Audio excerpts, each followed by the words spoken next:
Hello साथियों, welcome to UP exams वाला में आप सभी का स्वागत है। कह रहे हैं टाइम ओवर हो गया सर, तो मैं भी आप लोगों के सामने उपस्थित हो गया। जैसे ही आपका टाइम ओवर होता है मैं आपके सामने उपस्थित होता हूं दोस्त। बहुत बढ़िया।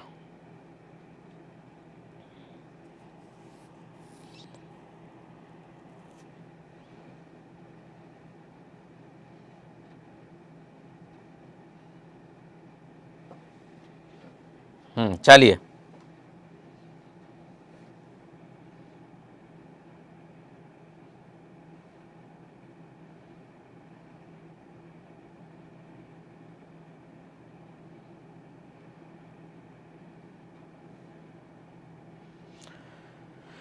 गुरुजी, लोट पोट कर चरण स्पर्श।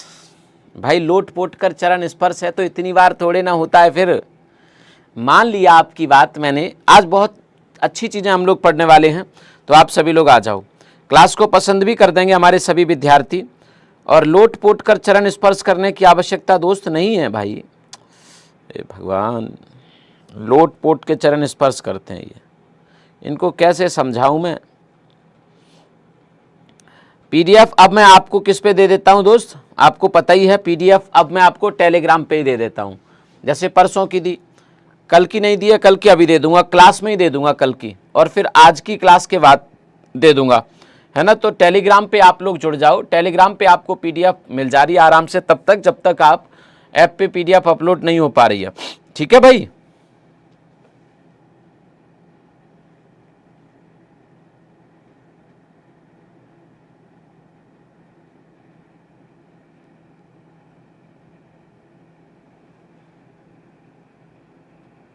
हाँ, कल उस पीडीएफ को 317 लोगों ने डाउनलोड भी कर लिया है। ये अच्छी बात है, 317 लोगों ने। आज की पीडीएफ भी अभी दे दूंगा थोड़ी देर में, परेशान मत होइए। चलिए, तो फिर हम लोग, है ना सर, हम लोग आपकी क्लास को दिन भर में 5 बार पसंद करते हैं 5 बार पसंद करने से थोड़ी ना कुछ होता है, एक बार करना होता है। ये क्या बात हुई है जी भाई, एक बार करना होता है, एक बार बस करिए, ठीक बात है। 5 बार की ज़रूरत नहीं है। चलिए फिर हम लोग शुरू करते हैं। देखो, मैं आपको एक बात बता दूं कि कल का जो चैप्टर था हमारा, जैसे कि मैंने कहा था, हम जो संगीत वाला चैप्टर कर रहे थे, अकॉर्डिंग टू प्लानर वो कल ख़त्म हो जाना चाहिए था, लेकिन नहीं हो पाया। आज से नया चैप्टर है, क्योंकि प्लानर आप सब जानते हैं पीडब्ल्यू के बारे में, हर चीज़ सटीक समय से और प्लानिंग के हिसाब से चलता है। आज का नया चैप्टर है, तो मजबूरी है कि हमें नया चैप्टर शुरू करना पड़ेगा। जो बचा है संगीत वाले चैप्टर में, उसके बढ़िया सी क्लास सबसे लास्ट में लूँगा, है ना। सब पूरा कंबाइन करके बढ़िया सा एक सेशन बना के, सारे संगीत घराने, सारे नृत्य करा के, इन सब चीज़ों को एक साथ लूँगा। तो चलिए आप आ जाते हैं। हम लोग अब बात कर लेते हैं अपने उत्तर प्रदेश की, अपने उत्तर प्रदेश की भाषा की, शिक्षा की, संस्कृति की, है ना। तो भाषा, शिक्षा, संस्कृति की बात करते हैं हम सभी मिलके, आप और हम सब मिलके। तो आप सब लोग आ जाइए। देखो, सबसे पहले अगर भाषा की बात करें तो आप सब इस बात को जानते हैं, आप सब इस बात को जानते हैं कि हमारे उत्तर प्रदेश में जो सबसे ज़्यादा बोली जाने वाली भाषा है वो हिंदी है। इस बात में किसी को कोई डाउट तो होगा नहीं। अरे भैया, सबसे जो ज़्यादा बोली जाने वाली भाषा हिंदी है। अगर जहाँ तक मैं जानता हूँ, हिंदी भाषा के विकास की बात करें तो हिंदी भाषा का जो विकास हुआ है वो संस्कृत से ही हुआ है। मतलब इन सब भाषाओं में अगर हम लोग देखें तो सबसे पुरानी भाषा हमारी संस्कृत भाषा ही होती थी। आप सब इस बात को जानते हैं। तो आप सब जानते हैं कि जो इनका विकास क्रम है वो कुछ इस प्रकार से है कि इनमें सबसे पुरानी भाषा कौन सी होती थी, आपकी संस्कृत भाषा होती थी। संस्कृत भाषा से फिर आपकी धीरे धीरे ये भाषा कन्वर्ट हुई आपकी पाली भाषा में, है ना। यहाँ से पाली भाषा आई, फिर इसमें कुछ चेंजेस हुए और चेंजेस होके ये प्राकृत भाषा बनी, है ना। गौतम बुद्ध के समय, महावीर स्वामी के समय पाली और प्राकृत भाषाएं बड़ा होती थी। आप सब इस बात को जानते हैं। तो पाली, फिर पाली के बाद प्राकृत, और प्राकृत के बाद आपकी आई फिर अपभ्रंश भाषा, है ना। अपभ्रंश, इसका भी बिगड़ा हुआ स्वरूप फिर आपका अपभ्रंश हुआ, है ना। हालांकि मुझे ज़्यादा जानकारी नहीं है भाषा के संबंध में, लेकिन हम फिर भी अपने उत्तर प्रदेश से संबंधित बातें करेंगे, तो इसीलिए थोड़ा ये बेसिक है, इसे बताना जरूरी है। अपभ्रंश के बाद अवहट्ट, है ना। अवहट्ट के बाद आपकी प्राचीन हिंदी, प्राचीन हिंदी, और प्राचीन हिंदी के बाद आपकी फिर हमारी आधुनिक हिंदी, है ना, आधुनिक हिंदी। आधुनिक हिंदी में भी अगर हम लोग बात करें तो कई प्रकार की बोलियां अब इसमें होती हैं, उसकी भी हम लोग बात करेंगे। तो जितना हाँ तो हिंदी इसमें सबसे अंत में है, तो आप लिखेंगे इसको, हाँ सब पूरी प्रॉपर बातचीत करेंगे, टेंशन मत लीजिए, है ना। तो आपने वैसे तो हिंदी में पढ़ा ही होगा, ये सब हिंदी वाले सर ने आपको पढ़ाया होगा बहुत अच्छे से, तो मुझे तो बताने की ज़रूरत है नहीं।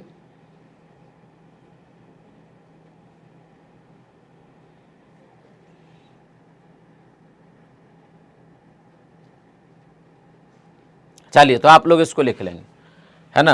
अब हम बात करेंगे उत्तर प्रदेश में इस प्रकार से हिंदी का विकास हुआ। अब हिंदी की अगर बात करें तो ये हिंदी उत्तर प्रदेश की राजभाषा है ना। आप राजभाषा सर क्या होता है, भारत के संविधान का एक आर्टिकल है 345, क्या है 345। ये आर्टिकल 345 कहता है कि प्रत्येक राज्य के पास ये अधिकार होता है कि वह किसी भी भाषा को, है ना, प्रत्येक राज्य, राज्य का मतलब यहाँ राज्य के विधानमंडल से है, ठीक है, राज्य का जो विधानमंडल होता है, प्रत्येक राज्य का विधानमंडल वो चाहे तो किसी भाषा को, इसका मतलब ये तो है नहीं कि हमारे उत्तर प्रदेश में काम जापानी भाषा में किए जाएंगे या फ्रेंच भाषा में किए जाएंगे। अरे उत्तर प्रदेश के लोग जिस भाषा को बोलते होंगे सरकार भी उसी भाषा में काम करेगी, है ना। तो कहने का अर्थ यह है कि आर्टिकल 345 कहता है कि भारत का प्रत्येक राज्य अपनी पसंद की किसी भी भाषा को अपनी राजकीय भाषा या अपनी राजभाषा घोषित कर सकता है। राजभाषा का मतलब यह है ऑफिशियल लैंग्वेज, अर्थात जिस भाषा में सरकार काम करेगी, ऑफिशियल लैंग्वेज अर्थात जिस भाषा में काम करेगी। तो प्रत्येक राज्य अपनी पसंद की किसी भी भाषा को अपनी राजभाषा बना सकता है। क्या कर सकता है, अपनी राजभाषा बना सकता है। आप इस बात को जानते हैं सर, ठीक बात है, हम जानते हैं। हमने 1947 में ही हमारी जो राज्य का विधानमंडल था 1947 में, मेरी बात को ध्यान से समझते जाइएगा, 1947 में ही हमारे राज्य के विधानमंडल ने कह दिया कि हमारी सरकार हिंदी भाषा में काम करेगी, अर्थात हिंदी को हमने अपनी राजभाषा के रूप में स्वीकृति दे दी थी, क्योंकि हमारे उत्तर प्रदेश में ज़्यादातर लोग हिंदी ही बोलते थे। इसको इंग्लिश में ऑफिशियल लैंग्वेज कहते हैं, हिंदी ही बोलते थे। आज भी देखो, है ना, हिंदी बोली जाती है हमारे उत्तर प्रदेश में। हालांकि हिंदी की अलग अलग बोलियां हैं, जैसे ब्रज है, पश्चिमी हिंदी है, पूर्वी हिंदी है जिसमें कन्नौजी है ना, खड़ी बोली है, ये सब है तो हिंदी ना, बुंदेली है। तो आप अब कहोगे कि सर गड़बड़ हो रहा है, यहाँ पे एक बात समझ नहीं आई। आप अभी कह रहे हो आर्टिकल 345 में ये बात लिखी है, तो 1947 में तो आर्टिकल 345 था ही नहीं, तो फिर ये कैसे हो गया। अरे भाई, तो 1947 में जब हमारे राज्य विधानमंडल ने हिंदी को राजभाषा घोषित किया तो आर्टिकल 345 को आधार मान के नहीं किया, क्योंकि उस समय तो आर्टिकल 345 था ही नहीं, उस समय तो आर्टिकल 345 था ही नहीं, तो 345 के आधार पे नहीं किया, लेकिन किसी एक भाषा में तो सरकार को काम करना था। तो इसीलिए हमारे राज्य विधानमंडल ने तभी तय कर दिया था 1947 में कि हमारी सरकार तो हिंदी में चलेगी भाई, जिसको जो करना है कर लीजिए, हमारी सरकार तो हिंदी में काम करेगी। जब भारत का संविधान बना तो 345 में ये बात लिखी गई, तो अब सभी राज्यों को करना पड़ेगा संविधान के अनुसार, तो क्योंकि संविधान 1950 में लागू हुआ।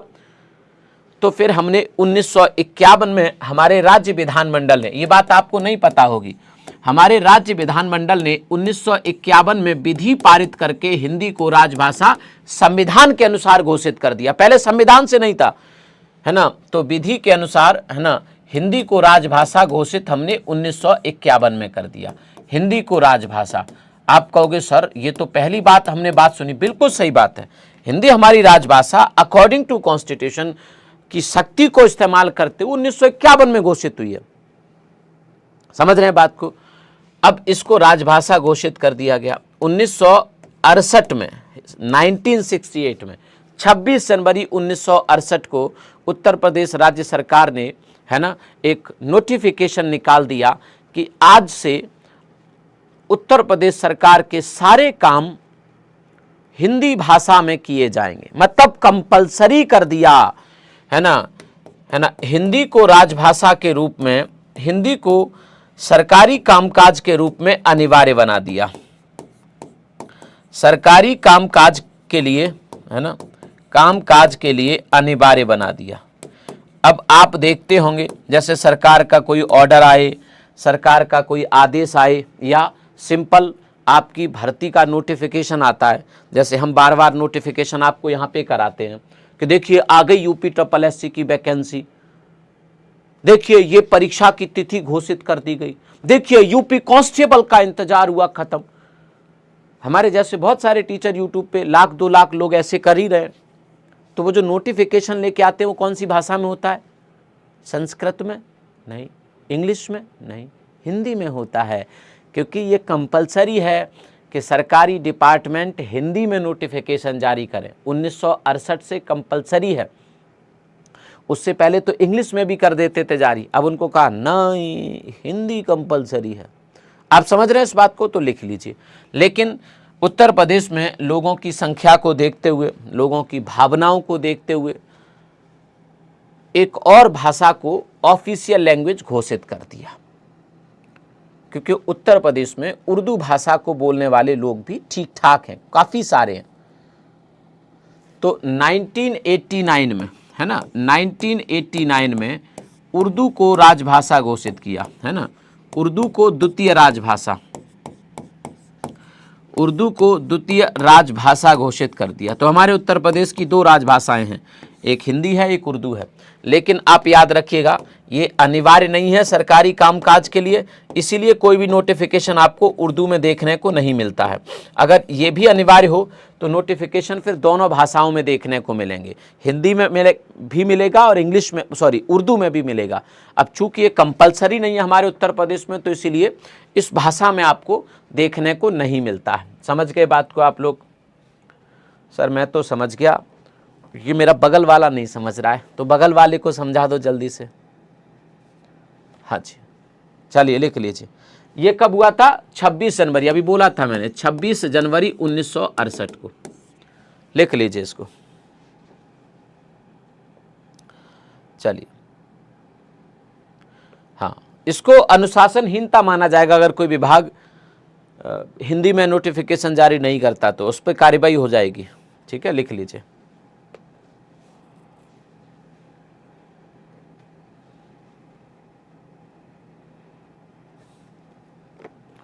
फटाफट से लिख लीजिए।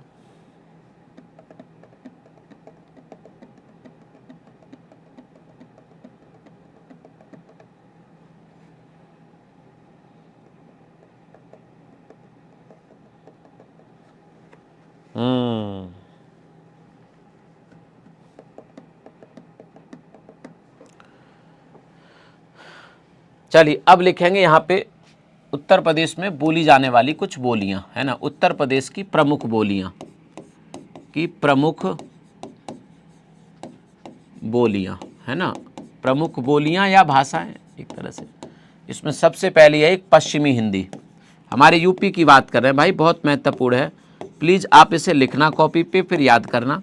कांस्टेबल में ऐसे सटाक सटाक सवाल करके आओगे तुम जब तुमसे पूछा जाएगा। तो पश्चिमी हिंदी लिख लीजिए, लिख लीजिए। पश्चिमी हिंदी में खड़ी बोली है ना, खड़ी बोली जो आपके मेरठ, मुजफ्फरनगर, बागपत, शामली आदि क्षेत्रों में बोली जाती है।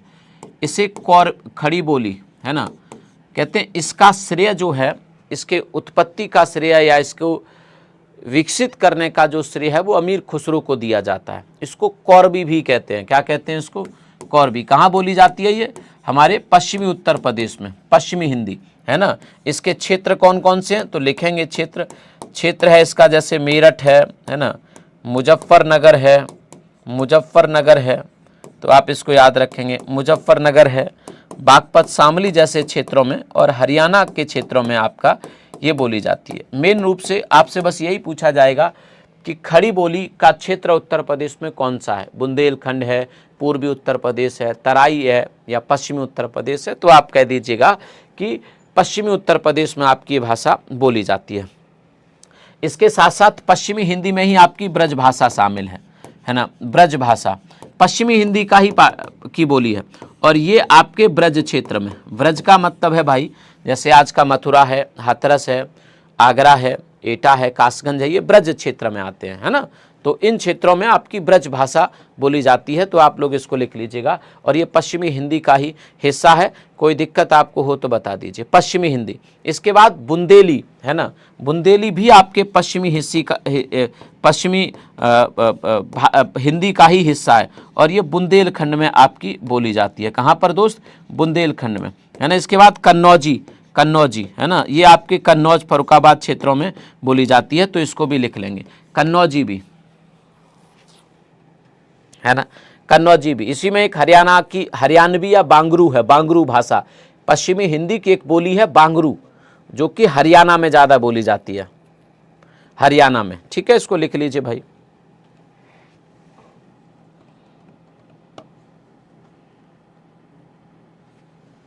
हाँ, बहुत महत्वपूर्ण, आप लिखिए ज़रूर प्लीज़। बांगरू हरियाणा, हरियाणवी है या हरियाणा क्षेत्र में। चलिए, अब इसमें पूर्वी हिंदी आ जाती है दोस्त। कौन सी हिंदी आ जाती है? पूर्वी हिंदी आ जाती है। इसके क्षेत्र कौन कौन से हैं? पूर्वी हिंदी के क्षेत्र, पूर्वी हिंदी की भाषा कौन कौन सी हैं?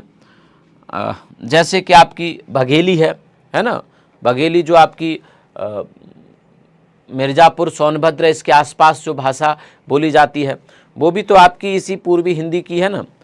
अवधी है आपकी, छत्तीसगढ़ी है आपकी, है ना, तो अवधी हमारी अवध में बोली जाती है। बघेली है आपकी, है ना, बघेली है आपकी, छत्तीसगढ़ी है, ये पूर्वी हिंदी है ना, छत्तीसगढ़ी है, ये आपकी पूर्वी। अवधी आपको पता ही है, अवध क्षेत्र में बोली जाती है। जैसे कि सौराब ने बता दिया कि पूर्वी सर अवधी, बघेली, है ना, और छत्तीसगढ़ी। हाँ, ये लिखे आपके सामने, इनको नोट करिएगा, और क्षेत्र भी इनके पता है। बघेली की अगर बात करें तो हमारे बघेलखंड में, बघेलखंड मिर्ज़ापुर, सोनभद्र के आसपास का इलाका, मध्य प्रदेश में भी इसका हिस्सा है, उत्तर प्रदेश में भी इसका हिस्सा है, लिख लीजिए भाई। हालांकि वैसे अगर हम बात करें तो इसको 5 अलग अलग वर्गों में रखा गया है हिंदी को, जैसे पश्चिमी हिंदी, पूर्वी हिंदी, राजस्थानी, है ना, राजस्थानी भी हिंदी का ही पार्ट है, इसीलिए इसे 8वीं अनुसूची में जगह भी नहीं मिल पा रही है, क्योंकि वो बेसिकली एक भाषा नहीं है, इसका हिस्सा है ना। तो राजस्थानी है, राजस्थानी के कई पार्ट है, जैसे मारवाड़ी है, मेवाती है ना, ढूंढारी है, जयपुरी है, मालवी, ऐसी करके कई सारी हैं, तो इसलिए राजस्थानी भी हिंदी का ही पार्ट है ना। फिर आपकी एक बिहारी है, और बिहारी की अगर बात करें तो इसमें भोजपुरी है, मगही है, मैथिली है। इसके साथ साथ अगर हम लोग बात करें तो आपकी पहाड़ी भी है, पहाड़ी में नेपाली आती है, मणिपुरी आती है ना, सॉरी गढ़वाली आती है, कुमाऊनी और नेपाली। गढ़वाली याद करने की ज़रूरत नहीं है, क्योंकि वो आप दूसरे सब्जेक्ट में पढ़ोगे। हम उत्तर प्रदेश की बात कर रहे हैं, इसको लिख लीजिए।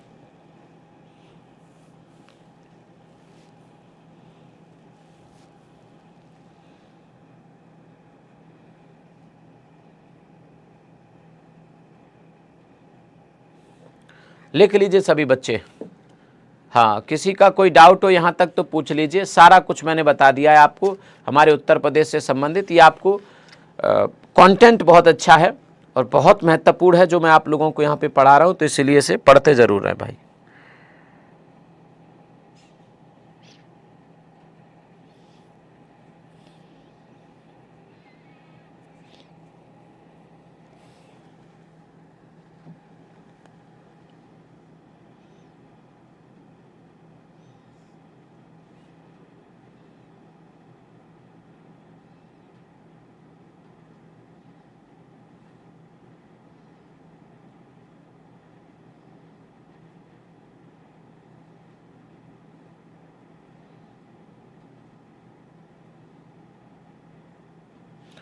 चलिए, तो ये कुछ भाषाएं थी, है ना, जिनको आपने देखा। अब जैसे कि हमारा जो टॉपिक है उत्तर प्रदेश के प्रमुख समाचार पत्र, हम उन पर सीधे पहुंचते हैं, उनके बारे में बातचीत करते हैं, ठीक है। पत्र पत्रिकाओं की बातचीत करते हैं। तो आप सब जानते हैं कि उत्तर प्रदेश की बात हम लोग करें उससे पहले हम भारत की बात करते हैं। तो भारत का पहला हिंदी समाचार पत्र, है ना, क्योंकि हम हिंदी की बात करेंगे, भारत का प्रथम हिंदी समाचार पत्र, प्रथम हिंदी समाचार पत्र, है ना, भारत का प्रथम हिंदी समाचार पत्र लिख लीजिए। तो ये कौन सा था? तो आप सब जानते हैं कि सर भारत का प्रथम हिंदी समाचार पत्र था उदंत मार्तंड, है ना, उदंत मार्तंड भारत का पहला हिंदी समाचार पत्र था, उदंत मार्तंड। इसकी शुरुआत हुई थी 30 मई को। कब हुई थी? 30 मई 1826 को इसकी शुरुआत हुई थी। और ये शुरू हुआ था आपके कोलकाता से। कहाँ से शुरू हुआ था?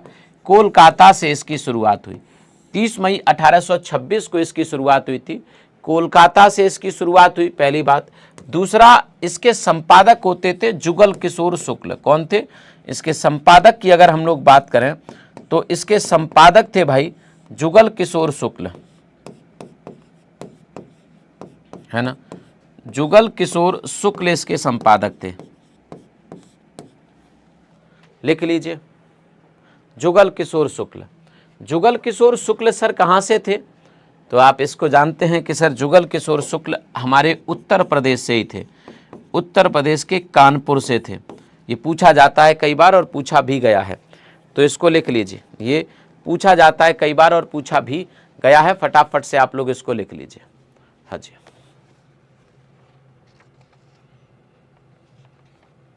जल्दी लिख लीजिए सभी बच्चे, फिर हम लोग आगे चलेंगे अच्छे से, बढ़िया से, है ना।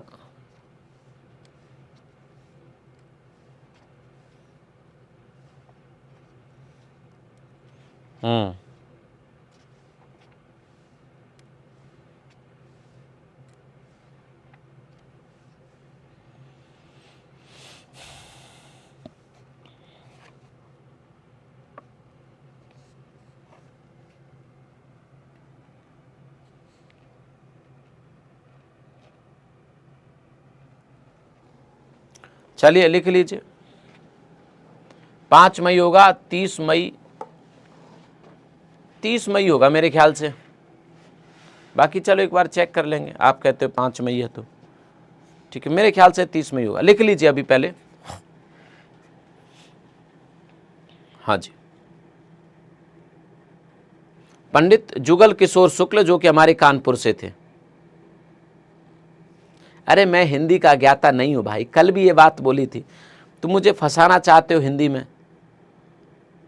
मैं हिंदी का ज्ञाता होता तो हिंदी नहीं पढ़ा रहा होता भाई। जिस चीज़ की जानकारी है मुझे, मैं वही तो पढ़ाऊंगा।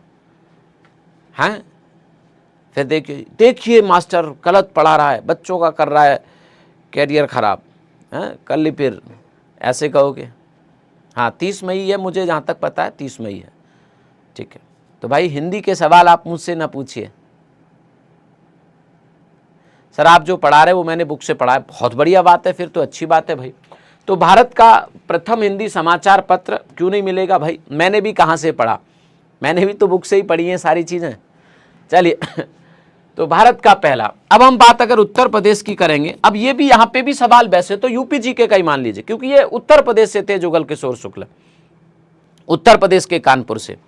अब उत्तर प्रदेश की अगर पत्रकारिता के बारे में बात करें तो कहते हैं कि उत्तर प्रदेश की पत्रकारिता के कालखंड को 5 भागों में विभाजित कर सकते हैं। एक बार यहां से सवाल आया है कालखंड को विभाजित करने के लिए। जैसे उत्तर प्रदेश की पत्रकारिता का जो पार्ट है उसको 5 भाग में हम डिवाइड कर सकते हैं, जिसमें पहला है प्रारंभिक युग, है ना, प्रारंभिक युग। तो आप लिखिएगा उत्तर प्रदेश में पत्रकारिता को 5 कालखंडों में विभाजित किया जा सकता है। लिखेंगे उत्तर प्रदेश में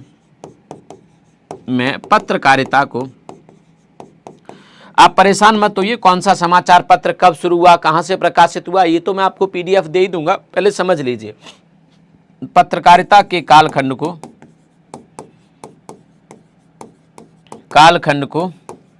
5 भागों में विभाजित किया जा सकता है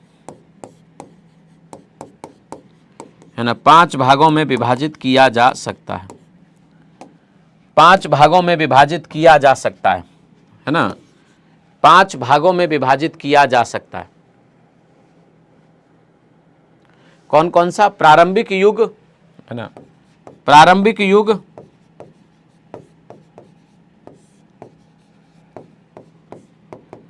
प्रारंभिक युग, पत्रकारिता का प्रारंभिक युग। प्रारंभिक युग की बात करें तो ये 1845 से शुरू होता है हमारे उत्तर प्रदेश में। 1845 क्या हो गया एमडी सोराव, है ना, 1845 45 से शुरू हुआ और ये युग चलता है 1867 तक। लिख लीजिए 1867 तक। ठीक है सर। इनके बाद पत्रकारिता का युग आता है उत्तर प्रदेश में भारतेंदु युग। भारतेंदु युग है ना, बहुत महत्वपूर्ण है भारतेंदु। तो दूसरा युग शुरू होता है हमारे उत्तर प्रदेश में भारतेंदु युग 1867 में। 1867 में हमारे उत्तर प्रदेश में भारतेंदु युग शुरू होता है और भारतेंदु युग लगभग 33 सालों तक चलता है, 1867 से सन 1900 तक, है ना। इसको कहते हैं पत्रकारिता का। जैसे साहित्य में, हिंदी साहित्य में रीतिकाल और ये सब है ना, वैसे यहाँ भी है पत्रकारिता में। तो सन 1867 से लेकर सन 1900 तक, है ना, सन 1900 तक आप लोग लिख लीजिएगा।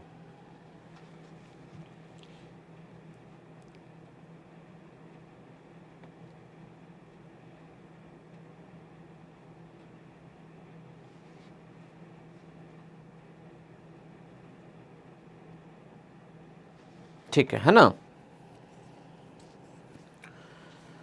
भारतेंदु युग के बाद उत्तर प्रदेश में शुरू होता है पत्रकारिता का द्विवेदी युग, है ना, द्विवेदी युग। द्विवेदी ये कौन है अभी बताऊंगा, टेंशन मत लीजिए।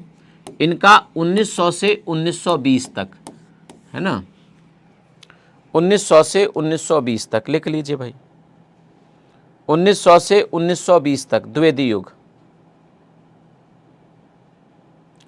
चलिए, द्विवेदी युग, द्विवेदी युग का मतलब है महावीर प्रसाद द्विवेदी, महावीर प्रसाद द्विवेदी की पत्रकारिता, सुदर्शन जैसे पत्र, सरस्वती जैसी पत्रिका का प्रकाशन, है ना, महावीर प्रसाद द्विवेदी से शुरू हुआ।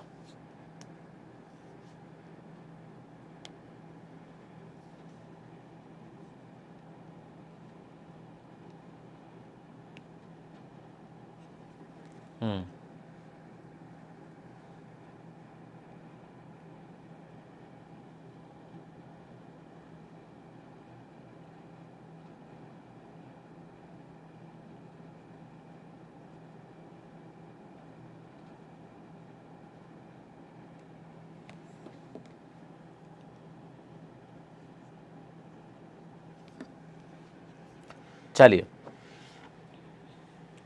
देखो साहित्य की बात करेंगे तो इसमें डिफरेंस हो सकता है, हम पत्रकारिता की बात कर रहे हैं।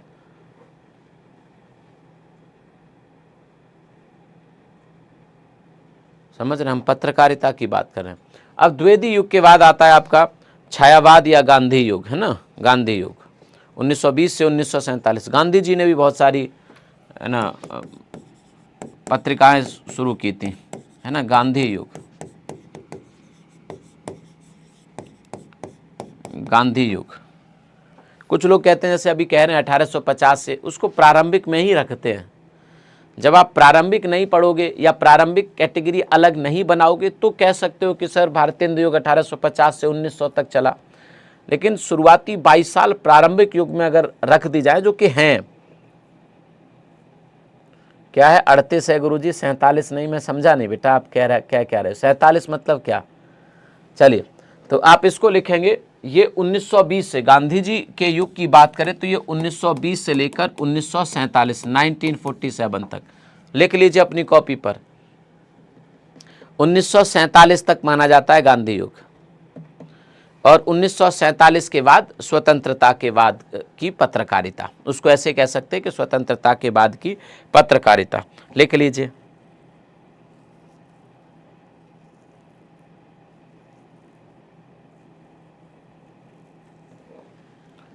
चलिए, अब हम बात करते हैं हमारे उत्तर प्रदेश के पहले समाचार पत्र की, जो कि प्रारंभिक युग में ही शुरू किया गया था। तो लिखेंगे उत्तर प्रदेश का प्रथम हिंदी समाचार पत्र, उत्तर प्रदेश का प्रथम हिंदी समाचार पत्र,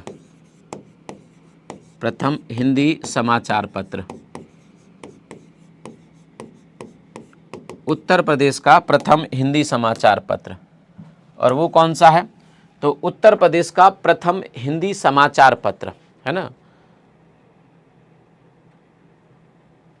चलिए, उदंत वार्तन नहीं है भाई, बनारस अखबार। कौन सा है, बनारस अखबार। बनारस अखबार की बात अगर हम लोग करें तो इसका प्रकाशन होता था बनारस से। कहाँ से, इसका प्रकाशन होता था वाराणसी से, है ना। वाराणसी से। कब शुरू हुआ सर? 1845 में यहाँ से शुरू हुआ, ठीक है, 1845 में। इसके संपादक होते थे, है ना, इसके संपादक होते थे गोविंद रघुनाथ दत्ते। कौन होते थे? गोविंद रघुनाथ दत्ते, है ना, गोविंद रघुनाथ दत्ते। चलिए इसको लिख लीजिएगा।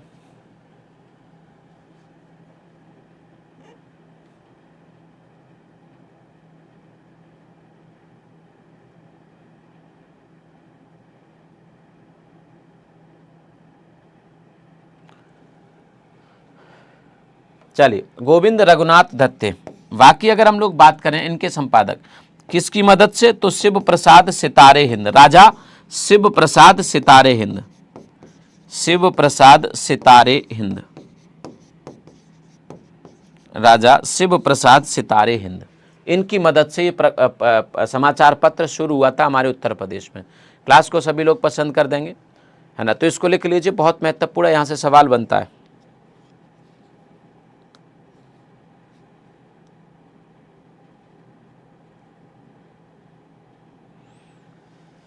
इस समाचार पत्र के बारे में कहा जाता है कि ये जरूर हिंदी समाचार पत्र था, है ना, इसकी लिपि हिंदी थी, लेकिन इसमें ज़्यादातर शब्दों का इस्तेमाल उर्दू के ही किए जाते थे। तो एक ऐसा समाचार पत्र जो हिंदी में लिखा जा रहा है लेकिन उर्दू शब्दों का इस्तेमाल किया जाता था, क्योंकि कहते हैं कि यहाँ पे काम करने वाले ज़्यादातर लोगों की जो भाषा शैली थी वो उर्दू के तरफ ज़्यादा झुकी हुई थी, है ना। तो वैसे उर्दू और हिंदी बोलने में या सुनने में तो एक जैसी होती है, लगभग शब्द अलग होते हैं और सेम ही शब्द होते हैं, ज़्यादा अंतर भी नहीं होता है, लेकिन लिपि अलग होती है। तो इसकी लिपि देवनागरी थी, छपता हिंदी में था, लेकिन शब्द उर्दू के थे इस समाचार पत्र में। ये एक नई बात आप सीखिए। चलिए, हाँ, तो आप इसको लिख चुके होंगे, मुझे ऐसा लग रहा है।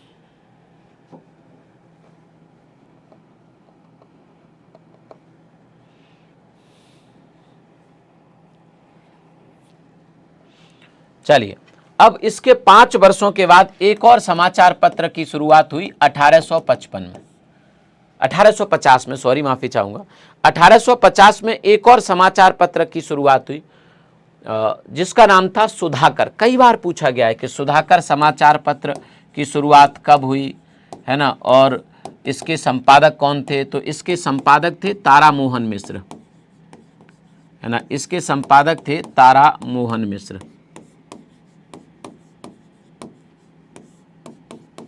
है ना, इसके संपादक थे तारा मोहन मिश्र।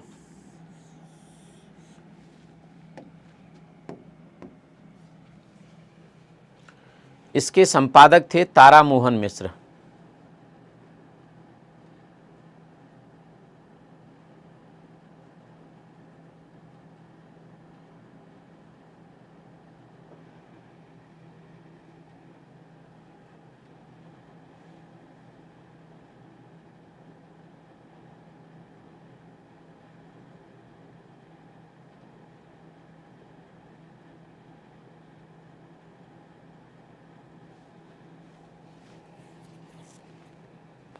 अरे भाई, आज वही मैं कह रहा, भाई लाइट क्यों नहीं जल रही, एक लाइट बंद है।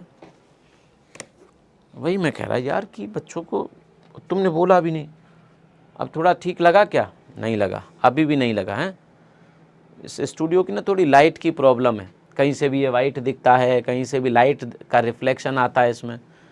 कल से चेंज कराऊंगा।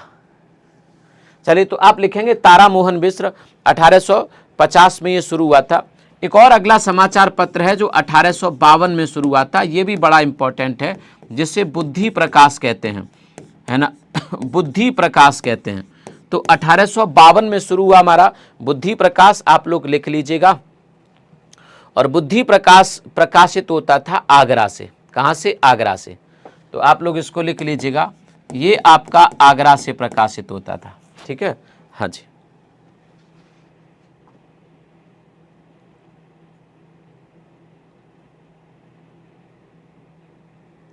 चलिए, इसके संपादक थे भाई सदा सुखलाल, है ना। इसके संपादक कौन थे? सदा सुखलाल, संपादक सदा सुखलाल। इसके संपादक थे सदा सुखलाल, आगरा से प्रकाशित होता था। कॉपी पे नोट कर लीजिए आप लोग। सर तब भी आप अच्छे, अच्छा, अरे वाह, चलिए लिख लीजिए।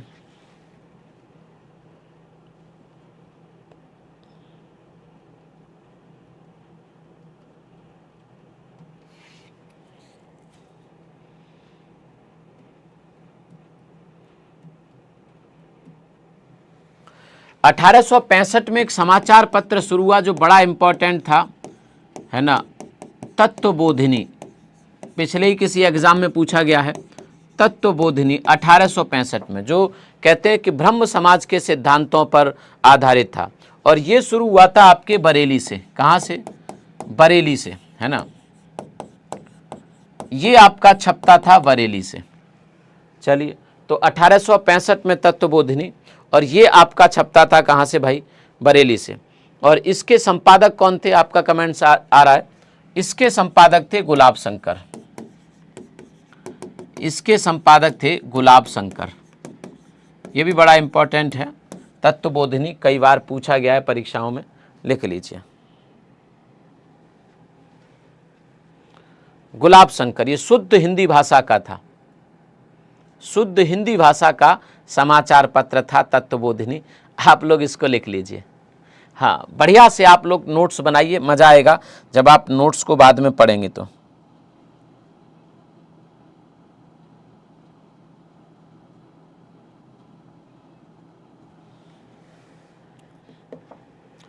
एक समाचार पत्र था भारत खंडमृत, है ना, भारत खंडमृत। मृत मतलब अमृत शब्द है इसमें, तो खंडामृत, है ना, भारत खंडामृत। भारत खंडामृत समाचार पत्र की, सर आप थक जाते होंगे, मैं क्यों थक जाऊंगा भाई, मेरा काम है पढ़ाने का, है ना। खंडामृत की अगर हम लोग बात करें तो इसका प्रकाशन 1864 में शुरू हुआ था, 1864 में। हाँ जी, इसको लिख लेंगे। 1864 में ये भी सर आगरा से होता था, है ना। बंशीधर वाजपेयी इसके संपादक थे। कौन थे? बंशीधर वाजपेयी। यहीं से एक, हाँ, वाजपेयी, यहीं से एक समाचार पत्र और निकलता था जो वह भी बंशीधर वाजपेयी की संपादकत्व में ही छपता था, और यहीं से शुरू हुआ, आगरा से ही। इसी साल शुरू हुआ आबे हयात। आबे हयात ये उर्दू का ही था, ये हिंदी का नहीं था, आबे हयात। तो आप याद रखिएगा कि भारत खंडामृत हिंदी का और आबे हयात उर्दू का था, जो आगरा से छपता था, सुधाकर बनारस से छपता था।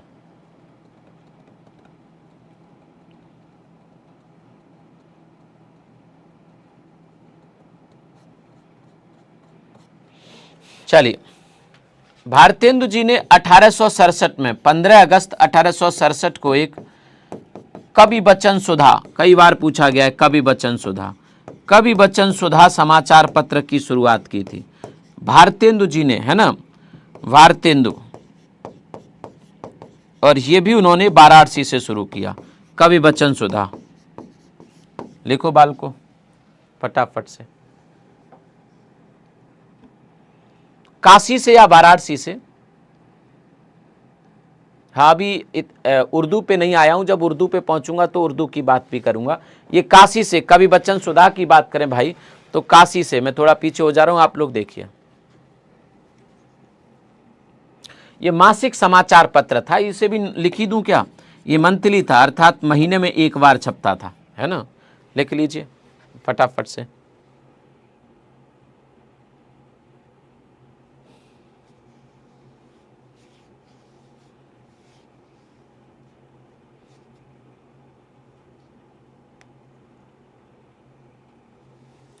चलिए, अब इसके बारे में देखो। 1867 में ये कवि वचन सुधा भारतेंदु जी ने वाराणसी से इसको शुरू किया है, काशी से। ये मासिक था। कहती है इतना लोकप्रिय हुआ कि जो इसके संपादक थे उनको ये पाक्षिक करना पड़ा, मतलब 15 दिनों में। फिर ये 15 दिनों में छपने लगा, क्योंकि लोग वेट करते थे भाई, लोग पूछने पहुंच जाते थे ऑफिस, कब आएगा कब आएगा कब आएगा, लाइए ना अगला। तो कहा कि यार 15 दिन में चलो ले आते हैं एक बार। फिर भी लोगों को तसल्ली नहीं हुई। 1873 में, अर्थात इसकी शुरुआत के सिर्फ 6 सालों में, इसे साप्ताहिक कर दिया था। साप्ताहिक, आप समझ रहे हैं इस बात को, इसे साप्ताहिक।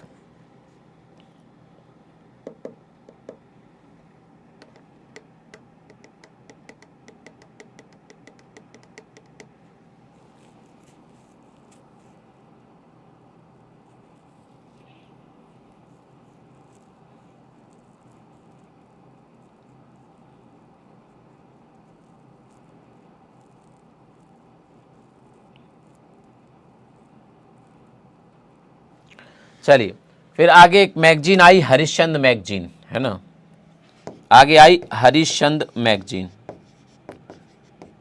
हरिश्चंद्र मैगजीन, इसे कई बार पूछा गया है।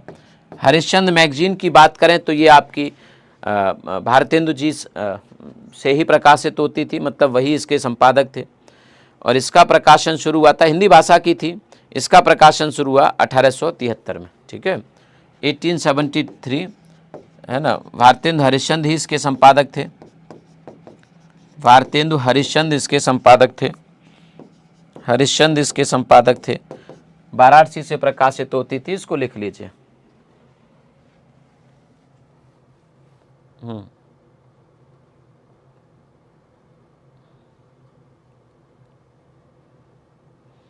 एक पूछी जाती थी कि महिलाओं से संबंधित इनमें से कौन सी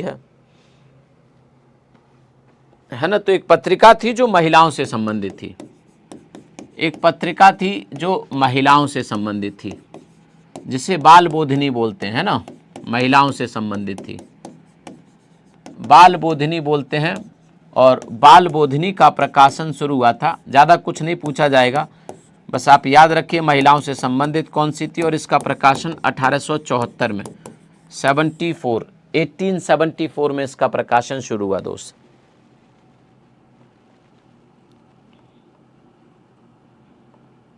मासिक थी।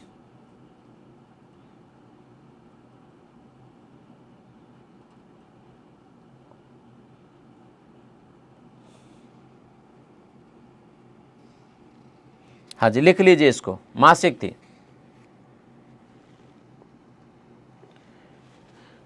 हिंदी प्रदीप, है ना, हिंदी प्रदीप भी एक पत्रिका थी। हिंदी प्रदीप का जो प्रकाशन होता था वो प्रयागराज से, पहले से इलाहाबाद कहते थे, अब वर्तमान में से प्रयागराज कहते हैं।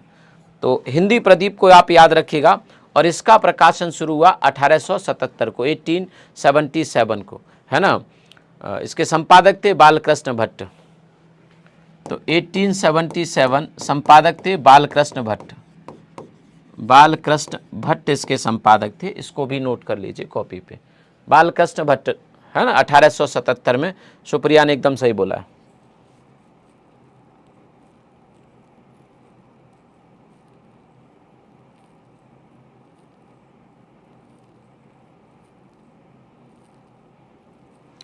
चलिए 1885 में मदन मोहन मालवीय ने एक समाचार पत्र शुरू किया, जिसे हिंदुस्तान कहते हैं, है ना, हिंदुस्तान।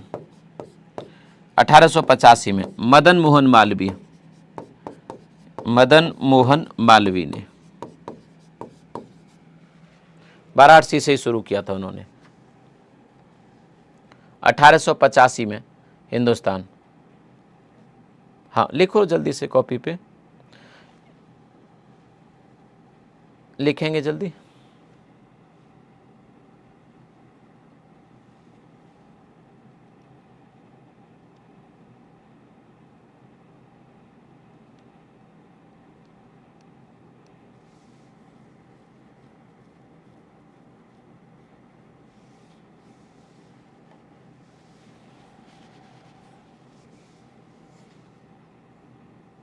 चलिए अगर आपने लिख लिया है तो फिर अच्छी बात है, और आज के इसको हम यहीं तक रखेंगे, कल मैं इसको कंप्लीट करा दूंगा, परेशान मत होइएगा, ठीक है। बाकी आपसे उम्मीद यही है कि आप इन सबको रिवाइज ज़रूर करेंगे, क्योंकि ये याद करने की है भाई। एक बार इनको याद कर लेते हैं अच्छे से, अगर ये आपकी याद हो जाती है तो फिर तो समस्या ही ख़त्म है, सारी दिक्कत ही ख़त्म है सारी, फिर तो बढ़िया से आपको तैयार हो ही जाएंगे। तो आप लोग सभी इसको रिवाइज ज़रूर करेंगे, चाहे वो हिंदी को लेकर मैंने बात बताई थी, हिंदू और उर्दू को लेकर, चाहे समाचार पत्रों को। बाकी के कल समाचार पत्र सारे मैं आपको प्रोवाइड करा दूंगा, टाइप करवा के सारे समाचार पत्र कौन सा कहाँ से शुरू हुआ, और ये सारी चीज़ें पूरी एक टेबल आपको दिला दूंगा। हाँ, एक बताया तो था। पांचवा था स्वतंत्रता के बाद की पत्रकारिता, जो 1947 के बाद शुरू हुई, आज़ादी के बाद की पत्रकारिता, है ना। रमनजीत भैया, वो आज़ादी के बाद की थी। चलिए, तो उम्मीद करेंगे कि आप लोग सब इनको ज़रूर पढ़ लेंगे भाई अच्छे से। बाकी PDF आपको मिल जाती है। कंटेंट बहुत अच्छा जा रहा है आप लोगों तक, है ना। कंटेंट बहुत शानदार जा रहा है, तो मुझे उम्मीद ऐसी है कि आप लोग ज़रूर पढ़ेंगे, इसे रिवाइज़ करेंगे। बाकी मिलते हैं कल दोपहर 12 बजे की क्लास में, तब तक आप अपना ख्याल रखेंगे। शुक्रिया आप सभी का, थैंक यू। जय हिंद, जय भारत, थैंक यू।